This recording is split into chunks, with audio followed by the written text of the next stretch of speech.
Sayyidina Muhammadin sallallahu alaihi wasallam yang selalu kita harapkan syafaatnya kelak yaumul qiyamah. Mudah-mudahan kita semuanya nanti benar-benar mendapatkan syafaatnya. Amin. Amin ya Tuhan, amin. Para jamaah yang dimuliakan Allah, kita akan melanjutkan pembahasan kita dalam kitab Matan Abi Syuja' atau Matnul Ghayah wa Taqrib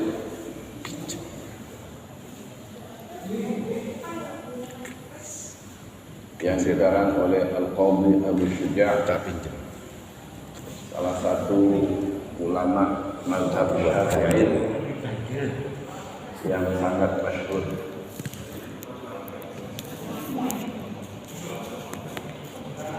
Malam ini insyaallah kita akan membahas tentang fardu-fardunya wudu atau rukun-rukunnya wudu.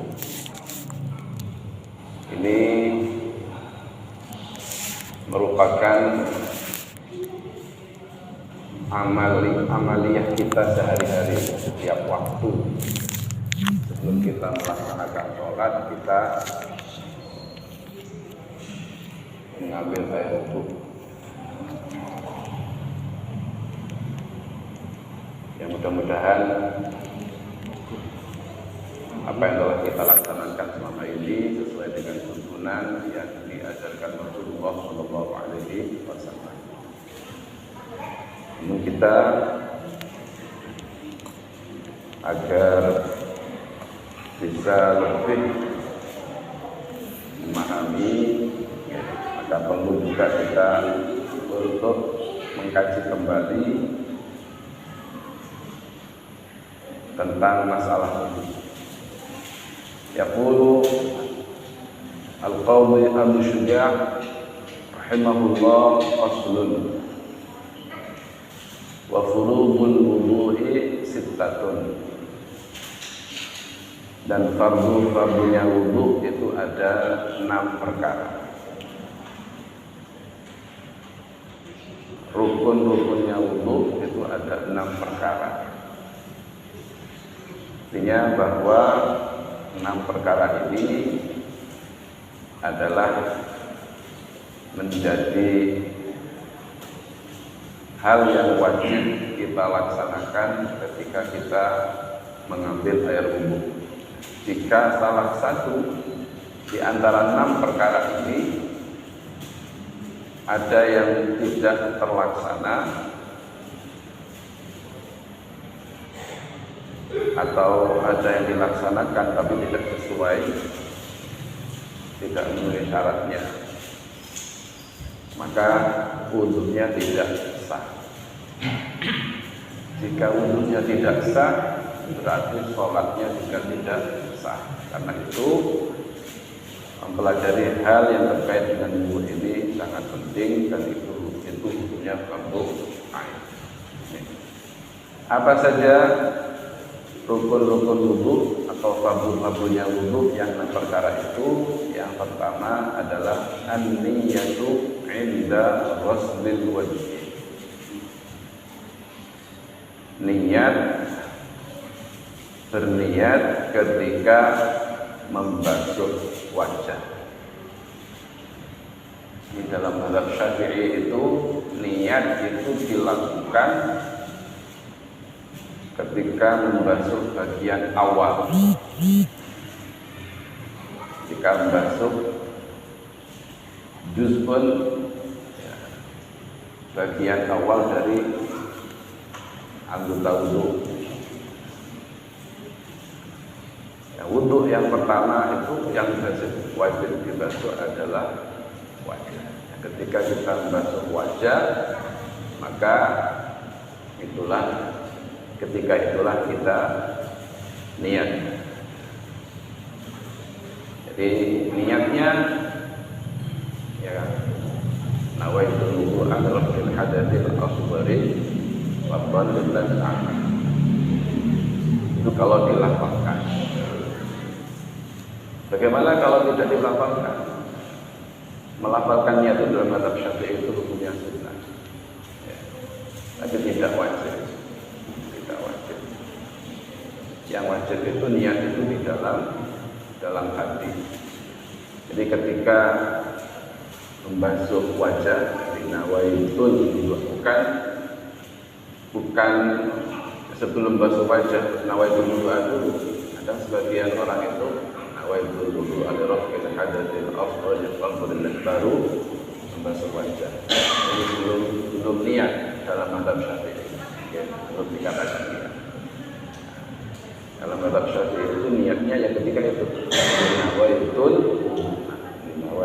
wudu rafil hadatsil afdal ketika membasuh wajah atau muka. Okay.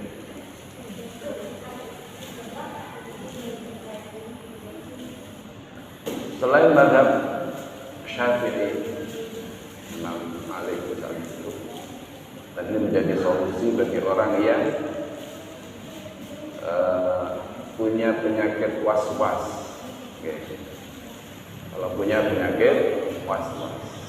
penyakit was-was itu bisa mengikuti pendapat yang ini di menurut Imam Malik, ya, bahwa niat itu tidak harus bersamaan dengan perbuatan. Jadi meskipun sebelumnya itu sudah melakukan niat, maka itu sudah dianggap. Jadi ketika dia ini pergi ke tempat air wudhu, tujuannya apa? Tujuannya mau mengambil air wudhu, maka itu sudah dianggap niat. Jadi ketika wudhu itu tidak perlu niat lagi. Kalau ada Imam Malik, ini kadang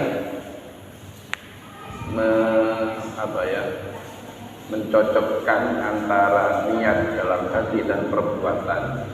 Ini terkadang sebagian orang punya masalah, sehingga timbul keraguan-keraguan,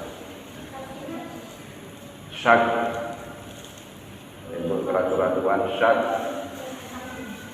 akhirnya wudhunya nggak selesai, hanya ngurus urusan niat. Jadi nawaitul wudu, nggak selesai sampai bajunya basah semua, belum selesai, urusan niat belum selesai. Maka ini solusinya adalah mengikuti mazhab Imam Malik. Ya, tapi nanti ketika wudhu maka mestinya mazhab Syafi'i itu mengusap sebagian kepala, itu diusap seluruh kepala.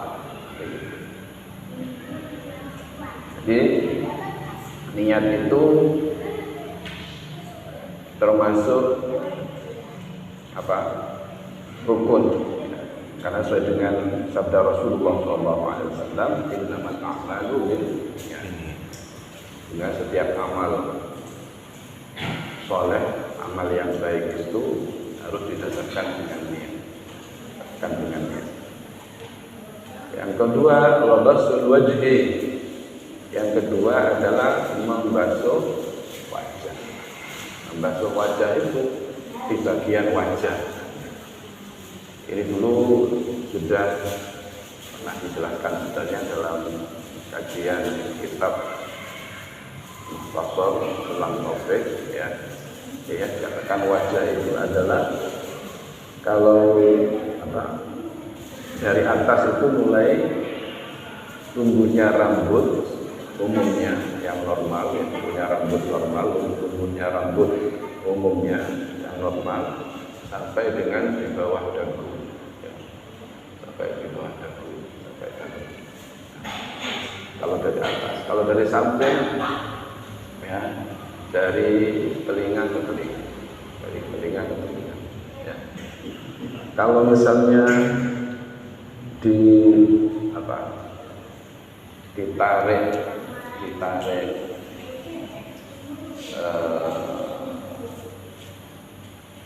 tali, ya, benang misalnya dari tumbuhnya rambut ini sampai ke sini, sampai sini,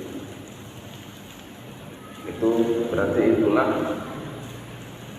batasannya wajah bagian atas itu ya, dari tumbuhnya rambut ini sampai ke ini atas telinga ini, kalau andai kata ditarik dengan benang, maka bagian itulah yang wajib dibasuh ya, meskipun ada rambutnya di situ, berarti rambut itu termasuk bagian wajah yang wajib dibasuh. Berarti apa namanya ini, rambut godek, godek ya, bahasa Indonesia-nya apa? Kenapa nih bahasa Indonesia godek? Ada jambang, ya, godek, kemudian jenggot. Yang jadi bagian godeknya ini rambut yang ada di samping telinga ini, ya, maka itu wajib dibasuh juga karena termasuk bagian wajah. Bagi ibu-ibu, kalau misalnya ada rambut yang tumbuh di sini, ya, meskipun panjang, itu maka wajib dibasuh. Meskipun panjang sampai ke bawah, maka juga harus dibasuh karena basuh. Ya. Karenanya, maka yang rambut yang tumbuh di samping telinga ini, kalau bisa ibu-ibu dipotong, biar tidak panjang ke bawah. Dipotong biar kena basuh semuanya, tidak kena basuh, bisa ditarik dulu ya, ditarik ke bawah, tarik ke bawah, jangan ke belakang.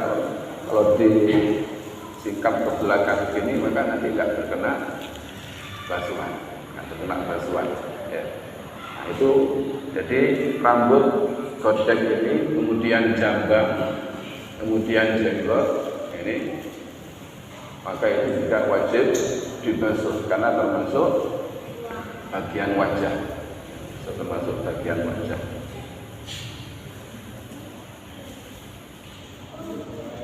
Kemudian setelah itu apa? Wa ghaslul yadaini ila al-mirfaqain.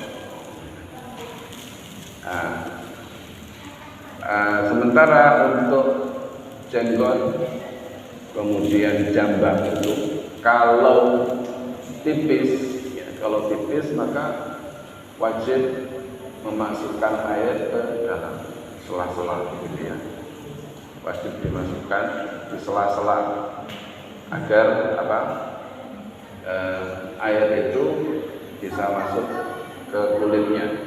Kalau tipis itu artinya kalau kita berhadapan-hadapan begini, ya, maka kalau kita lagi bicara berduaan,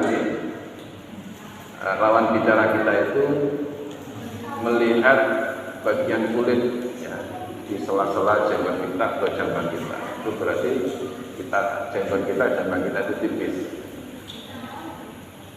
Nah, kalau yang tebal itu jika tidak terlihat kulitnya itu, ketika berbicara berdua itu tidak terlihat kulitnya ya, karena tertutup oleh rambut, maka itu tidak wajib di sela-sela, hanya wajib diusap saja. Jadi dibasuh, hanya diusap-usap ini aja, tidak perlu di sela-sela. Bagi yang jenggotnya panjang, ya. Orang Indonesia itu kan caranya jenggot panjang, yang lebat, jenggotnya yang lebat. Tapi banyak ada juga yang lebat. Ya. Kalau banyak saya ini 1-2 kita masuk yang lebat. Setelah itu rukun yang ketiga, wa ghusl yadaini ila al-mirfaqain, membasuh kedua tangan sampai kedua siku. Dari tangan sampai kedua siku. Jadi sikunya ini wajib kena. Maksudnya ila ini sampai ini bersama, ya. Sampai siku, artinya siku itu bersama dengan siku itu wajib juga dibasuh. Kemudian memasuk ba'dul waqsi, dan mengusap sebagian kepala. Dalam mazhab Syafi'i yang wajib diusap itu sebagian kepala. Nah, kepala itu batasannya dari tumbuhnya rambut depan, ya umumnya sampai dengan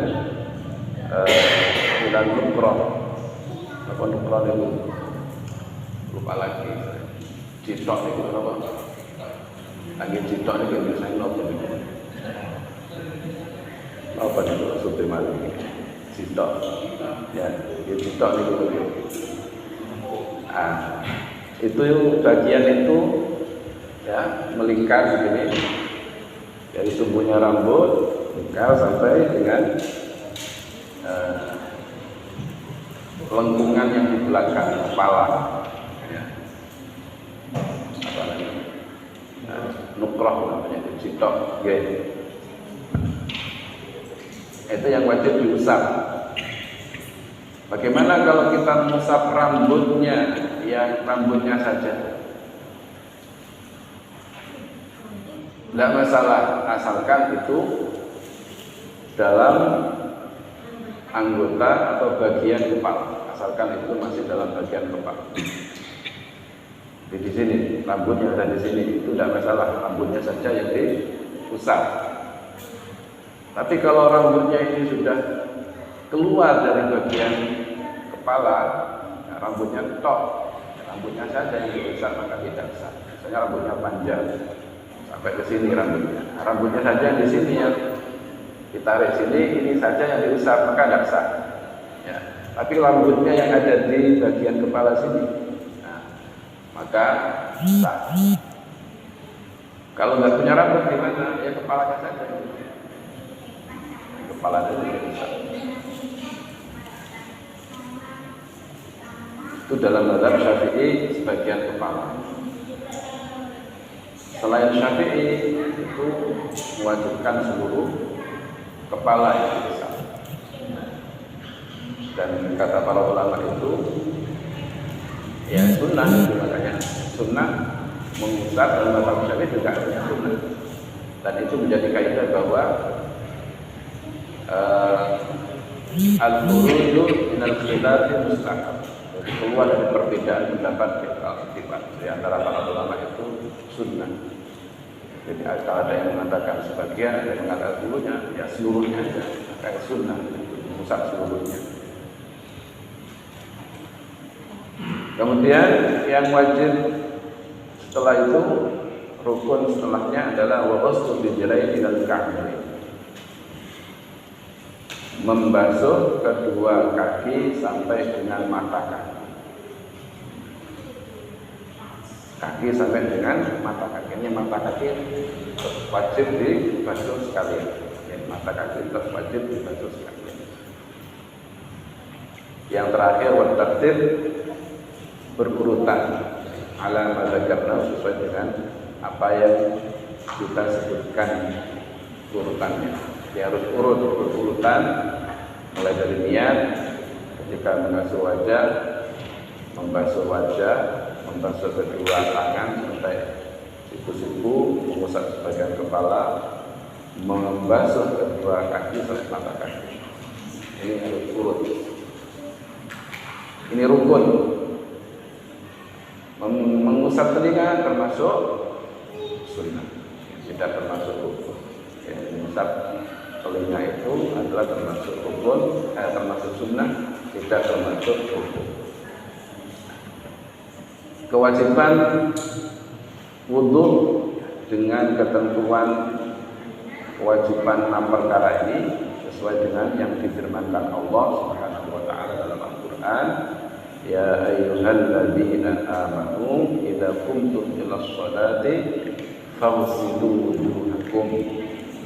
Wahai orang-orang yang beriman, jika kalian akan melaksanakan sholat, faghsilu wujuhakum, maka basuhlah wajah-wajah kalian, wa aydiyakum, dan tangan-tangan kalian, ilal marafiqi, sampai ke siku. Nah, ilah ini oleh para ulama ditafsirkan ma'a, jadi bersama siku. Wamsahu bi ru'usikum, dan usaplah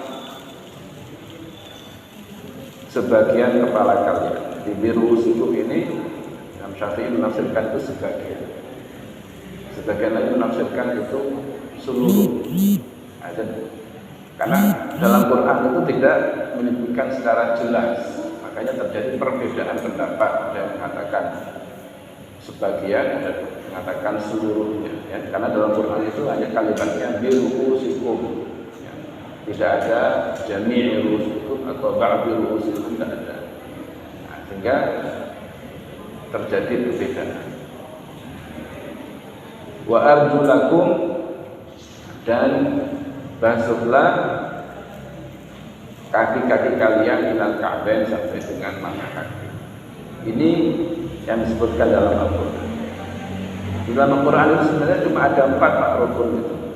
Jadi Allah hanya perintahkan pertama basuhlah wajah, membasuh wajah. Kedua membasuh kedua tangan sampai dengan siku-siku. Ketiga mengusap kepala. Keempat membasuh kaki. Quran cuma ada 4. Kalau kita hanya pegang Quran, hanya berpatokan kepada Quran, ya cuma ini. Makanya sumber hukum Islam ini kan bukan hanya Quran, ya. Sumber utama Quran, kemudian hadis Rasulullah. Nah, hadis ini berfungsi menjelaskan apa-apa yang dalam Al-Quran yang belum jelas. Jadi menafsirkan Quran. Hadis itu berfungsi menafsirkan Quran. Makanya Quran hadis ini tidak boleh dipisah-pisah. Karena ada sebagian orang itu hanya Quran yang dikaji, hadisnya nggak dikaji. Upaya Quran ini harus ini. Karena itu ya akan ada ketimpangan. Ya. Jadi Quran hadis harus sama-sama dipakai.